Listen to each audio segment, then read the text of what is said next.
So here we are again.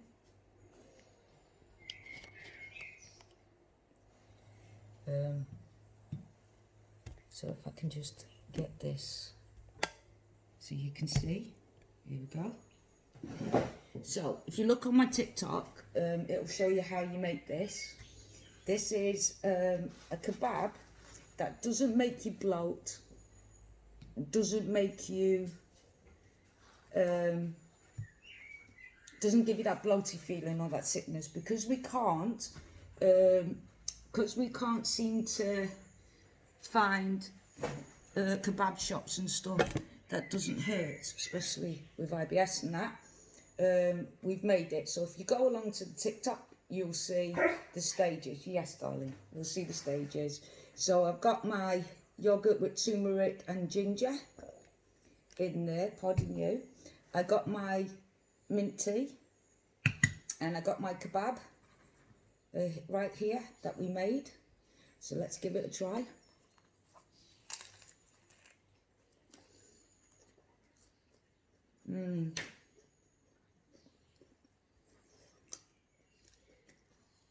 Now, some people don't like the taste of ginger, right? I get that. Yeah, I know you don't. I get it. I do. But, to be fair,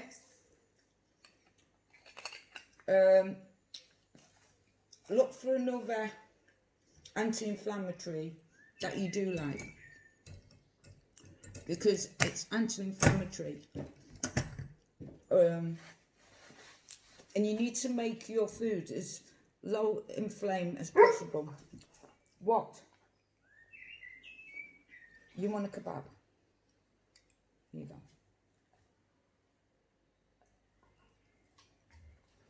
You have to sniff it to make sure. So this is just on a low FODMAP diet until you can find out what's causing your pains, your bloating, your gas. But sometimes people, like especially now summer's coming in, and you'll be having barbecues and stuff like that. People will be making like kebabs. People will be making kebabs and stuff like that. It's Guardian barking his head off there. Can you see? Let's see if I can bring you so you can see him as well. There you go. Let's move you around. There you go. Right. So yeah. So you telling them. So you want to be able to have like a party, have like kebab, have stuff like that, but you're scared every time I mention the word kebab. Look, kebab. Yeah, you want a kebab. There you go. Right, so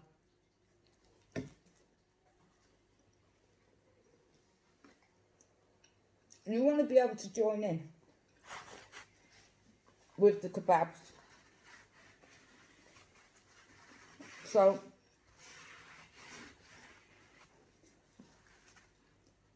turmeric, and I said turmeric, not kebab. Turmeric helps a lot with digestion. It's also an anti-inflammatory. What? I said turmeric. I didn't say the word kebab. What happens when I say the word kebab?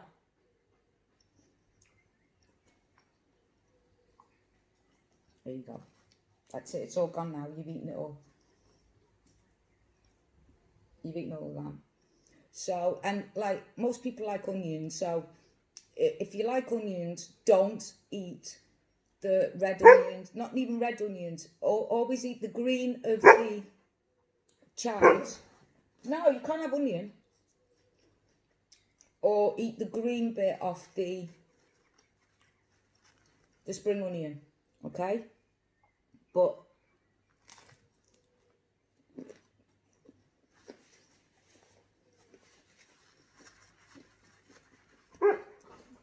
what?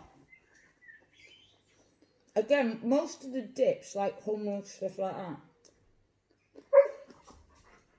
What? has garlic. Has garlic in it, right? So if chickpeas doesn't, no, stop it now. If chickpeas does hurt you, go onto the low FODMAP diet. Eliminate it from your diet for 6 weeks. Just that. And then add it back slowly and measure your amount. Because you will start automatically, and even if you put it near your mouth, for some reason your brain and your stomach knows it's coming. What? What are you asking for?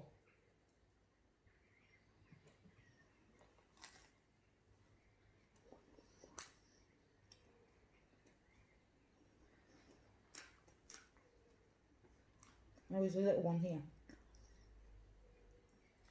It's got turmeric on it though, so be careful.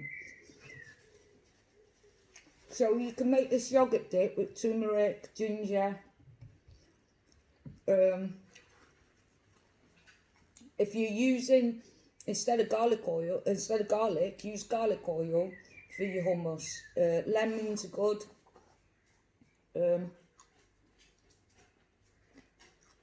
But if you can minimise the bloat, so instead of having gassy drinks or just boring water, have like mint tea or mint water or lemon water or ginger, like boil up ginger the day before, put it in your fridge, and then you can have that over ice or something like that if you like ginger. I don't mind it. Anyway, put it back because Gordon's gone out because he knows it's all right. So, yeah, I don't mind it, to be fair, at all. But I've been looking online for a lot of recipes. What? You want to leave?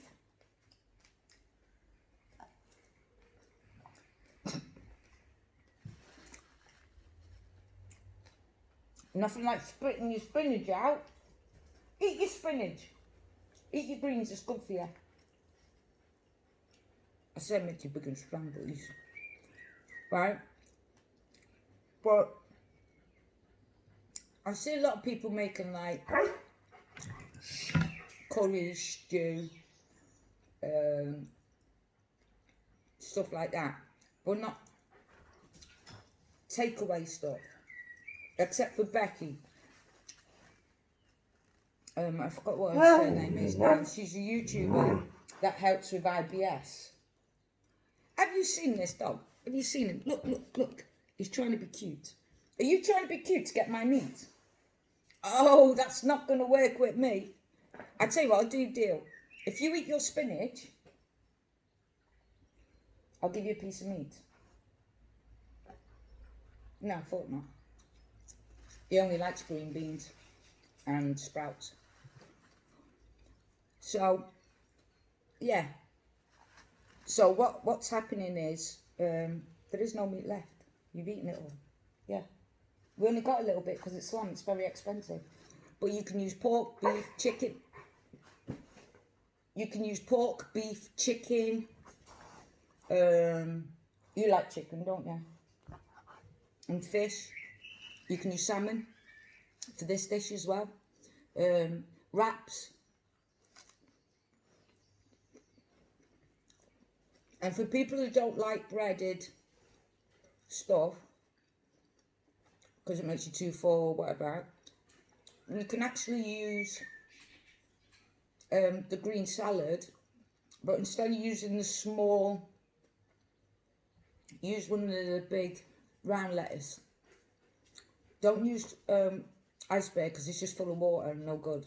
But if you use ground lettuce, you can open it up, put all your meat in there or put your fish in there and wrap it up, and there'll be a wrap in itself.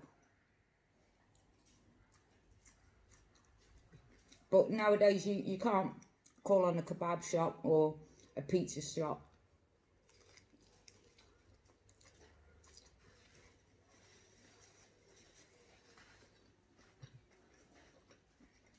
And say,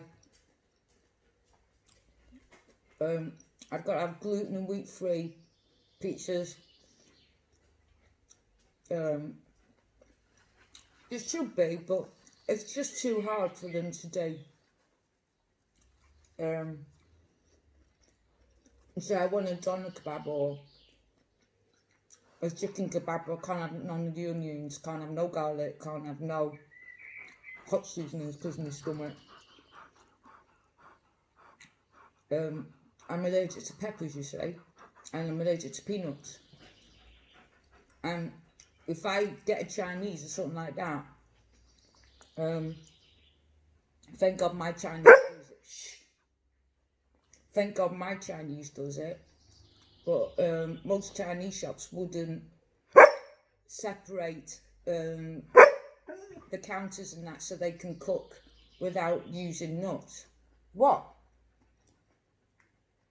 What? I haven't got nothing for you. No, I haven't. No, I haven't. Are you arguing with me?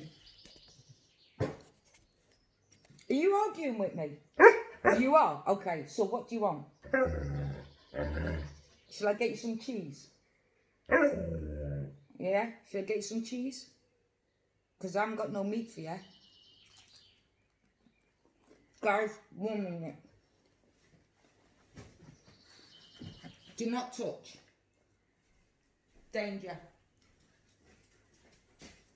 Let me just get Guardian some of this meat with cheese.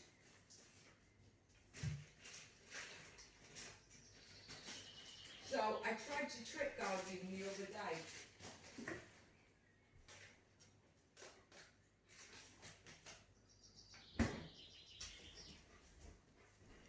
I tried to trick him.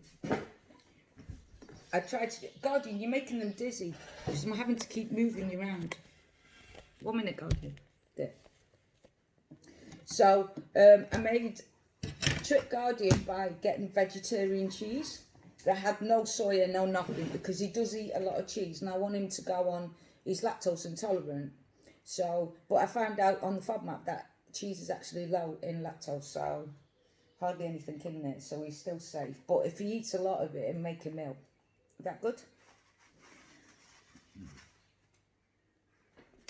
Can you see him? Yeah. Do you love me?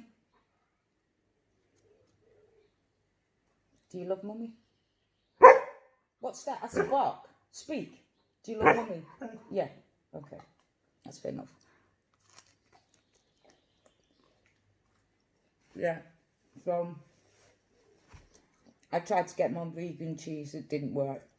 I tried to do him cheese. Alright. I tried to do him cheese on toast. That didn't work. I tried disguising it with jam because he likes jam, cheese and crackers. That didn't work neither. Did it?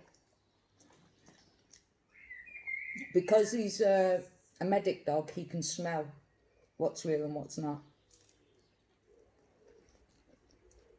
What? So you also can use for dressings, in case people are saying, you can use olive oil or anything like that. You can, if you're okay with olives, please do, but be very careful that the olives are plain and then mix it yourself with your own herbs, because there's certain herbs that can irritate your stomach and become a really bad irritant. But I thought I'd do this because I was watching other places, but no one's done like a barbecue one where, what if we want to go for a barbecue, you've got IBS or Crohn's or problems with your stomach, and you know what it's like, every time you eat, you're rushing out. If you go to a restaurant,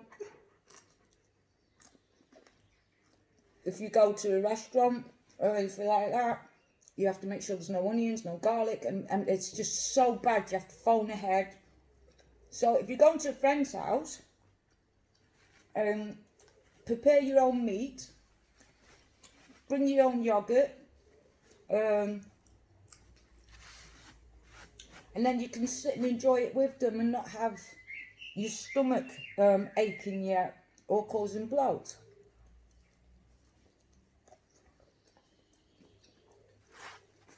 Now, most people don't realise that even if you haven't got a gluten allergy, you can be gluten sensitive. And sometimes you just need to give your stomach a break. You know, a break from food, the world, and everything like that.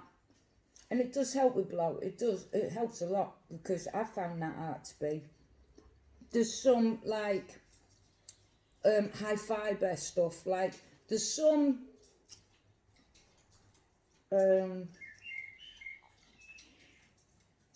like salad stuff that has very high fibre. I found fibre to be one of the worst cramping pains. It puts me in hospital every time. But because I can't read and write, I can't read it. So I went on to see about if food hurts you. I was sitting there thinking, if food hurts you, then food can help you as well, right? Mother Nature's always been a balance. I've always said that. Look at my other videos. So the thing we need to do is, how I did my low FODMAP was cut out everything dairy and replaced it with soya free, toxic free stuff, everything free, lactose free milk. I didn't do the coconut milk and the almond milk and that in case I started having a sensitivity to almond or coconuts, because I have an allergic reaction to peanuts. So it could have changed. So I stayed away from anything that could irritate my stomach. For breakfast, fresh fish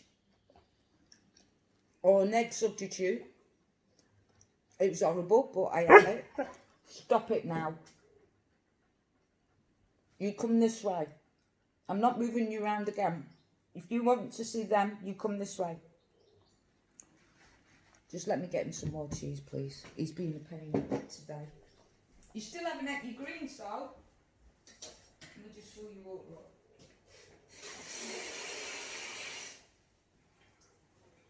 But this is your last bit, okay? Because you're going to ruin your tea tonight.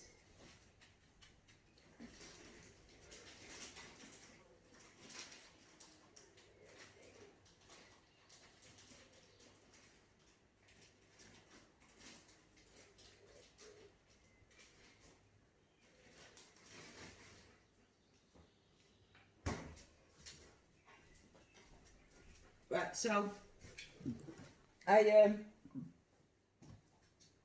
there's lots of stuff you can do, gluten-free, wheat-free stuff. There's a girl called Becky, she has IBS. You probably know her if you've got IBS yourself. On her website, she does loads of recipes, and she's got a recipe book out. It's a brilliant book. You should go and see it. It's a really good book. You can make anything gluten-free. I was watching her making, what was it, pork pies. So, bone broth is another good thing. So, what I figured out and learned was, bone broth helps knit together and stop the swelling of the mucus glands in the bowel, right? Anti-inflammatories are mostly used turmeric, cumin, ginger, to stop cramping, chamomile tea, mint tea, fennel. My care worker showed me that one. I have about 2 normal teas a day. but the rest is all fennel and mint, and to keep the stomach down.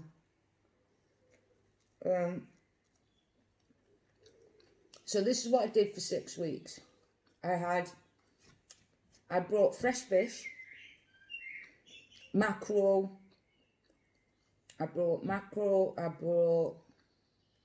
plaice, I brought just loads of really good quality fish. I prepared them, wrapped them up in tin foil, put them in a freezer bag and put them in the freezer. And then every morning I get up, I put one in the oven. And I would eat fish for breakfast with nothing except lemon juice and ginger and turmeric and yogurt. This was to do the 6 weeks so I could make my stomach relax and stuff like that. You need to talk to your dietitian or your doctor. Honest to God, you need to talk to people before you start doing anything, because all it takes is one thing that you could be doing wrong and you could actually imbalance your whole body and it could make you very poorly, okay?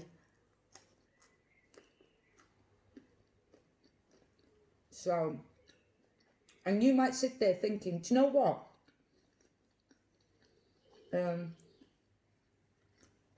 Everyone else is saying they have a reaction to, say, I don't know, onion and garlic, but I can eat onion and garlic.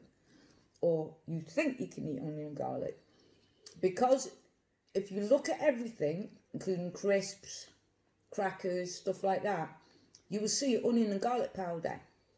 So, even if, say, a cooked onion doesn't do nothing to you, if you look at what you've had through the day,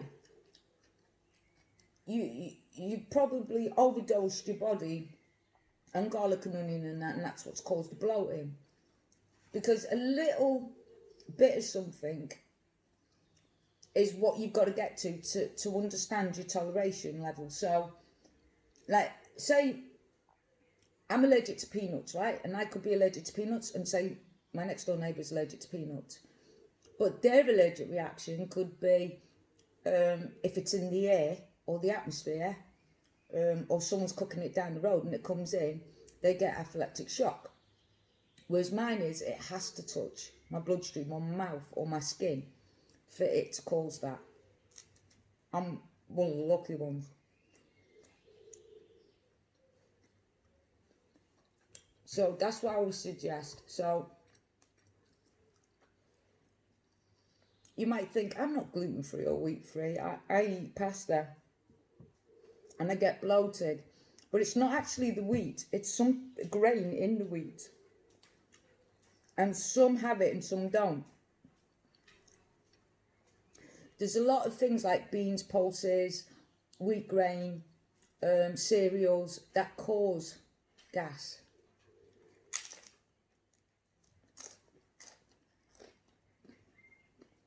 So if you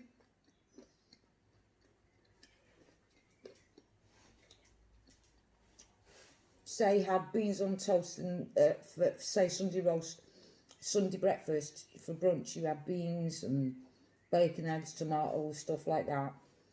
And then for dinner you have loads of greens and meat and stuff like that, and then afters. And then you've already overloaded your system in that one day. So come Monday or Tuesday, you say, hold on a minute, I've only had like some soup. What the bloody hell? Why am I all bloated and gassed up? Because again, it depends on how fast you digest food. If I go into paralysis, sometimes I don't digest food for 2-3 days. So if there's anything wrong with the food I've just eaten, I get the pain 2-3 days later. And then I'm going, I didn't eat all day, what the bloody hell? Is it because I'm hungry? And then I have a piece of toast and it's caning me because I just added something else on top. Do you see what I mean? It's very hard work to figure it out. That's why you need a doctor and help. But before you change anything, before you do exercises, before you do anything, talk to a professional doctor, especially your family doctor, because they'll know you better. But talk to dietitians. Don't do nothing unless you speak to professionals first, please. Because I've seen so many people go, oh, it's only a egg diet. I can drink gallon loads of cabbage water and 2 hard-boiled eggs a day. I'm fine with that. I'm pretty healthy. I'm young. One of my friends did that. She died at 25 of a heart attack. She was an athlete, very fit.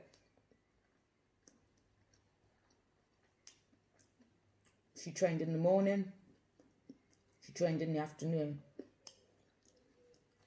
She was 10 pounds overweight and muscle.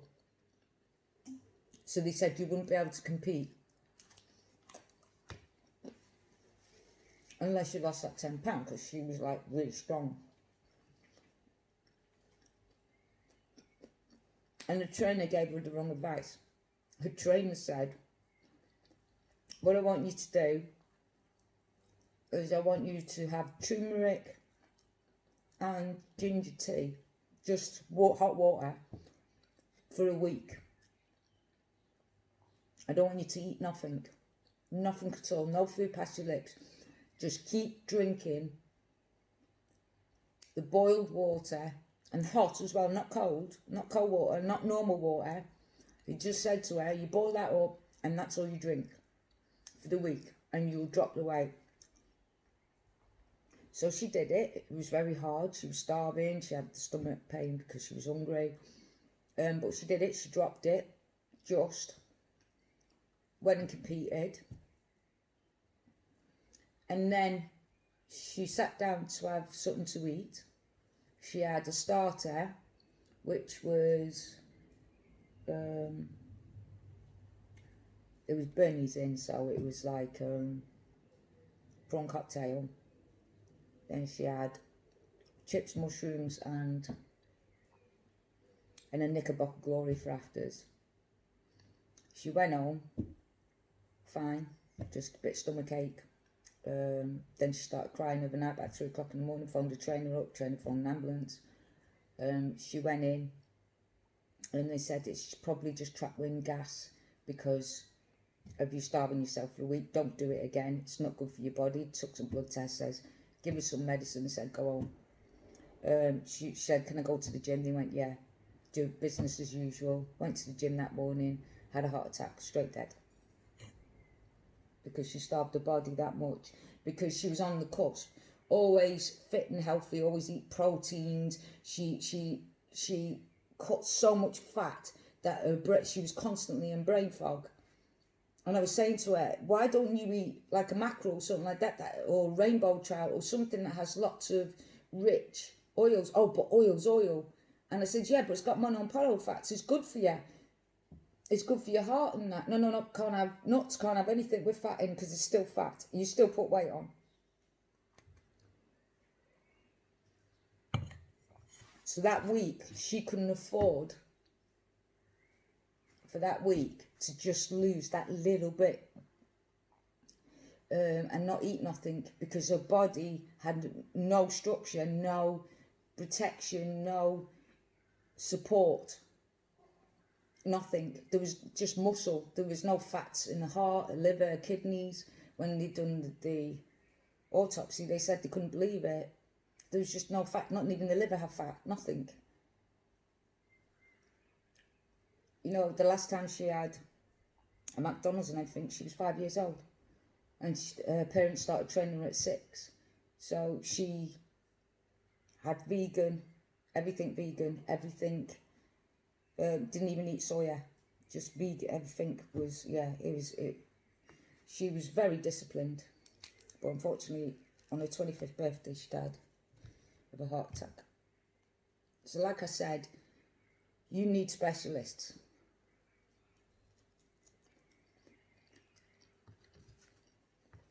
So I was looking online for Amber Lynn. There's this girl called Amber Lynn Reid. I've been watching her, and everyone keeps saying, oh, she goes again, failing again. Apparently she says something about she's going to diet, start a diet, pays loads of money and wastes it. But guys, you've got to remember one thing, right?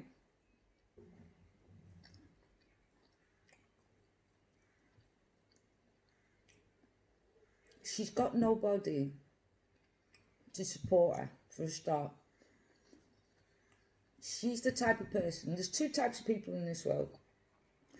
They get up and go, they can do it on their own, they don't need support, they get it in their mind, I'm going to do this, I'm going to do it this way, I'm going to go to the doctors, I'm going to get a dietitian, and is focused. I call it get up and go, right? And then you've got the other people that without somebody helping them, holding them, being there, encouraging them, practically doing everything, the meals and everything for them, and keeping an eye on them for 24 hours every day, will fail at all times. Because they haven't got the get up and go. They need the feedback from someone to give them get up and go. So with Amber Lynn, all she needs is somebody that would be with her 24/7. And it would have to be that for her.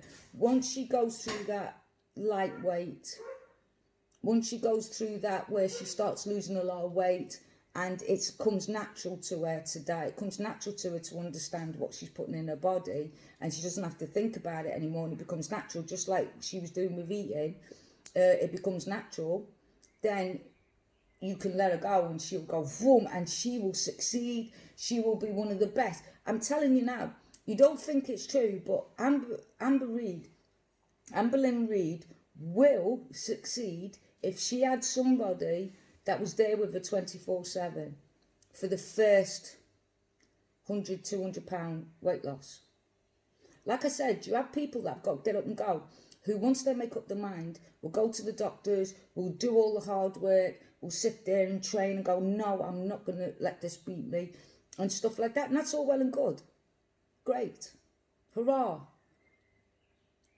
But the people that have got get up and go, there's people out there that haven't, that need somebody to take them in hand, put them under the wings and say, right, I'm not leaving your side. Where you going? What you doing? Go to the toilet. Let's get going. Remember, she's never been parented, right? So she's looking for somebody to come on board that will parent her and teach her. See, when you're kids, you do that anyway. Your parents sort of like, well, I didn't, but I was brought up in a care home as well. So I understand what Amber Lynn's talking about. But when you're on your own, if you don't have that, if you fall down and there's no one there to blow your cut on, say it's okay, everything's fine, don't worry about it, or sit down. No, you can't have your afters until you have your dinner. No, you need to eat your greens as well, because that'll make you big and strong. So you're learning from a young age, right? So most parents, good parents, that's the way they teach you. But if you've never had that parental guidance, you've got two choices. You do it yourself or you fail. And unfortunately, Amber Lynn needs a parental guidance through her first 100 pound weight loss at least. And then as she falters, she needs somebody to jump on and say, okay, that's fine.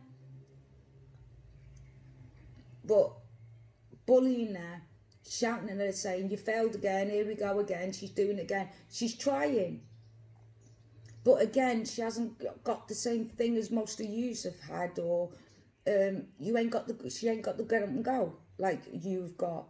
You're strong-willed, strong-hearted, and you do it. But with people like Amber Lynn, she needs parenting, she needs to learn. No, you can't have that. No, this is all you're having.